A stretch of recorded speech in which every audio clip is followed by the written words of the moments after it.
Turudi kwa Roma ni chapter 2 verse 1.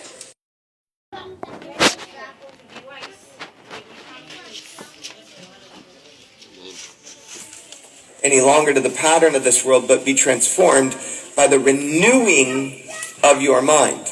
That word renewal can go multiple different places. Tukue wenye wamebadilika, tubadilike tukibadilishwa ndani ya akili yetu. Unajua bwana iko na ujuzi. Yaani tubadilike tukibadilishwa akili. Nyinyi mkuja hapa. Like one way that you can be renewed is in the morning when you wake up and you're fresh. How many of you are morning people, just out of curiosity? Njia moja ya mtu kubadilika ni kama kuamka asubuhi. Unaamka asubuhi na usema kwamba kwa nyinyi mtu mgani mwenye ameshali yako mtu. Raise your hand. I promise you there were more hands that went up in the early service today. Akasema kwamba sasa hii inamaanisha wakati ibada inaisha tutakuwa na mikono mingi, ni watu wote wakashirikia. Wow, tumesikia hapa kelele. Some of you know morning people. They're loud in the morning. I used to be a morning person. My college. Wengine wetu wanajua sana kulia watu, kulia kabisa. Alafu yeye pia alikuwa mmoja wa kulia watu. Unajua kulia kuna kulia nyingine mtu mpesi ni mwingine anasherekea tu. Sasa wengine wengi wanakuanga hivi. Hated it, and they reminded me of the proverb often in the Bible that it says, "He who greets his neighbor with a loud voice in the morning." Lakini wakati alipokumbuka mambo yenye kuandikwa kwa Biblia ya kwamba huyo mwenye anapenda kulekoana anakuwa tu hivyo vile ilivyo, ilibidi yeye pia hiyo ndio siku aliyowacha hilo jambo. Will be called a curse. And so I understand that. I lived that way for a while, and then I was transformed. Alielewa hiyo jambo kama iligeuka sasa ni laana. Sasa vile ilivyo ni laana, sasa akatoka hiyo jambo na akaachana nayo. Hallelujah. Amen. Yes. And I'm not a morning person as much anymore, and I often do the 20-minute stare in the morning. Does anybody do that? Sit on the couch with a cup of coffee and just stare at a wall. Sasa wakati alipotoka katika hizo jambo, asubuhi yenye ilipofuata, aliamka asubuhi na kana uso na katafuta kikombe ya kahawa na kaanza asa ameshia toka kwa ile kilio. Mosa umetoa. Leta hapa. Only one. Okay, maybe we need to create a group together. Support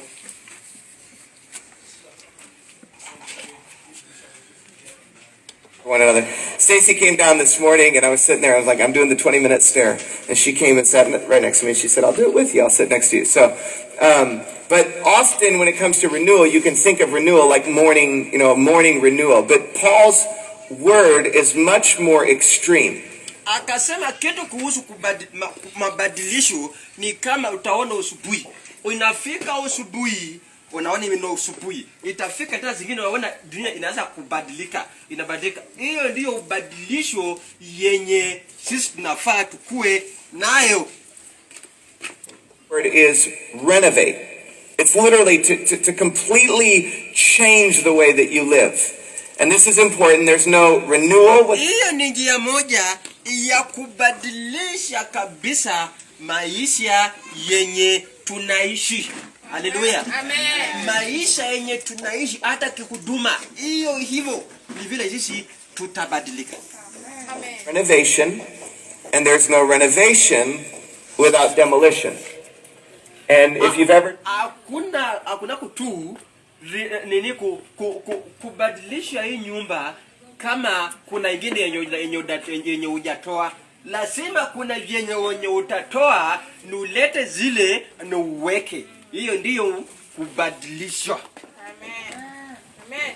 Construction projects, you know a little bit about demolition, but I'll explain it to you like this. My dad, who does construction, he's done a number of houses, and what he'll do is he'll buy a house. Anasema kama baba yake alikuwa mtu mwenye alikuwa anajenga. Sasa alikuanga ananunua manyumba, anakinua manyumba, ananunua kama hii na anatoa hii mabati yote na ana renovate. Inabadilika inakuwa mpya. And he'll renovate it while he lives in it, and then when he's about done with it, he'll say, I'm never doing that ever again. Sasa hata alifanyaga hivyo wakati ako karibu kumalizia, anakuja anasema mimi sitawahi fanya tena kitu kama hii. Unasikia? Sasa yuko kama mlevi. Anakunywa leo pia anasema mimi sitawahi kunywa, akishia leo sitawahi kunywa tena. Ameshaku. Sasa baba yake alikuanga anafanya akasema sasa mimi sitawahi tena nunua nyumba tena nifanye hivyo. Then a year and a half or 2 years later, he'll do it again. So he's done that multiple times. And so he's in a renovation project right now as we speak.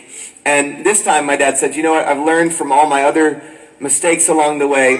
Anasema kwa baba yake sasa yeye ndio kampuni yenye yako nayo vile ninavyozungumza hivi, na akasema kwa sasa mimi tu kama mimi nimesoma mistake mingi, nimesoma vitu mingi, sasa vitu kama mimi sasa sitakuwa nafanya. Anaambia kijana, I'm not going to live in it, one, and this time, number two, I'm actually going to knock down all of the walls and completely demolish the old house. So he got